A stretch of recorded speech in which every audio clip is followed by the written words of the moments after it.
In our earlier videos, we have explored how to communicate with remote MCP servers using SSE protocol. But now there is something new coming up in the MCP remote transport ecosystem, and that is being called Streamable HTTP. And this SSE is now going to be deprecated very soon. In this video, we are going to focus on how to communicate with remote servers using Streamable HTTP, because this is something which is going to be a standard going onwards. Now, the first question would come into our mind, okay, why this SSE protocol is getting deprecated? Because this was the first protocol which introduced earlier whenever actually someone has to communicate remote MCP server. So there is a specific reason for that. So when this SSE protocol was introduced, so there were effectively two separate endpoints for communication between client and server. So one endpoint was SSE. So using SSE, we were establishing a persistent connection for the client to receive responses. And then there were a separate endpoint which is called SSE/messages for a client to send requests. Now with this two endpoint, though it was able to fulfill our requirement of getting the response from the server and sending it back to it, but the overhead was maintaining these two endpoints. So there were a lot of complexities were coming with this one. But the Streamable HTTP protocol enables bidirectional communication through single endpoint only. So in this case, rather than using SSE or SSE messages, you only have to use this MCP endpoint, and this particular endpoint would enable you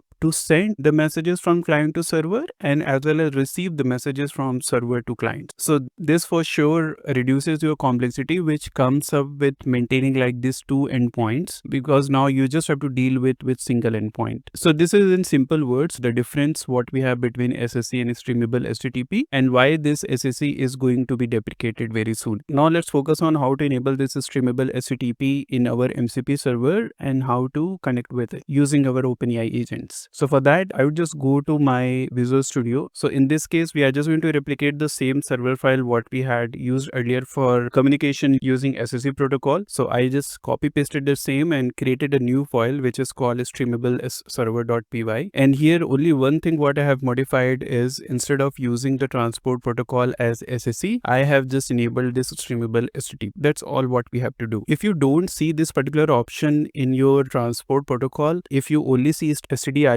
and SSE, then you just have to upgrade your package. So for that, you can just upgrade and just run this CLI, and this would upgrade your MCP package, and then you would be able to see this particular option as well, because this has been added later on as a new standard. So you may not see if you have already installed it earlier, you haven't upgraded your MCP packages yet. Now once you're done with this, what you can do is you can go to terminal and then you can just try to run this particular server. So for that, I will just go to the required folder, and after that I will just run this particular server using normal Python script, and you could see like it has been enabled, and we could see okay, this is going to be the URL. Now we would keep this particular server running in one terminal, and then we will go to our main agent file. So here you could see like I have just created this MCP demo streamable.py, and this also you can just copy paste from the MCP demo SSE and just replicate it over here. The one thing what we have to do is, earlier we were using this MCP server SSE, so we can just remove it, and instead of it we can just use this MCP server Streamable HTTP. After that, what we have to do is, in our existing code, instead of using MCP server SSE, we have to pass this MCP server Streamable HTTP, whatever we have imported earlier. So this is going to be your next change that we have to do in the existing code. And the final change what we have to do is, earlier we were using this SSE protocol. Instead of SSE, what we have to do is MCP. So that's the only change what we have to do in URL. And once this is done, then we can just go ahead and run our code as it is. So for that, what I would do, like I will just keep this particular server running in one terminal, and I would just created one more. I'm just in PowerShell, and here again I would go to the same library. So now I'm just going to run this Python file where we are invoking our MCP server, and you could see like it has listed out the tools what we had, and then at the end you could see we are able to get a response as well using this Streamable HTTP protocol. So you could see the response what we are getting with the temperature and all those details. If I go back to my this terminal, then you could see like it has invoked this particular URL, and here you could see like we are able to get this 200 OK, and that's how actually we are able to get a response in our other terminal as well. That's how actually you can leverage this new transport protocol and integrate it with your OpenAI agents to connect with remote servers. That's all what we have in this video. Thank you for watching.